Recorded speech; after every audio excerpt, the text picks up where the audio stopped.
Jeff and Susie, the superintendent of LA Schools, says that a student was struck by a car in front of Berrendo Middle School this morning. Of course, that comes 24 hours after that deadly crash that you just mentioned right now. And because of those two events, the superintendent rearranged his schedule today so that he could appear before the Transportation Committee at City Hall.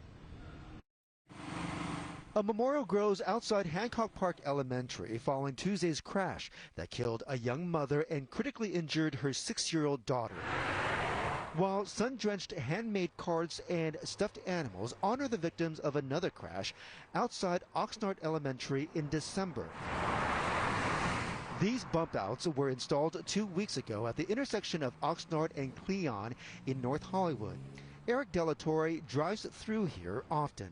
I think it's good, it deters people from speeding. On Wednesday, LA Council President Paul Krikorian introduced a motion in the Transportation Committee to add speed humps at every elementary school in the city. This was always urgent for me, and we always were working on trying to make these areas safer. LA Superintendent Alberto Carvalho appeared before the committee meeting, but earlier he spoke to KCAL News Mornings about his push for the immediate staffing of crossing guards. Right now, there are 200 vacant positions across the city.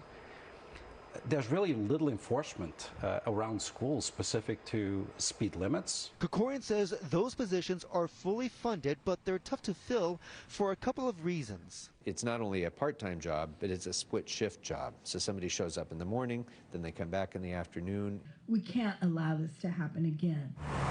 A traffic calming installation like this with a blinking light and wheelchair access costs about $300,000. When it comes to kids, you always want the safest neighborhood possible.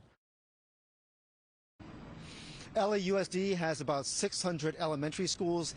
The Transportation Committee passed a motion which now goes to the full council for consideration, and it'll be up to the Department of Transportation to figure out how much all of this will cost. We're live in downtown Los Angeles. Jeff Nguyen, KCAL News.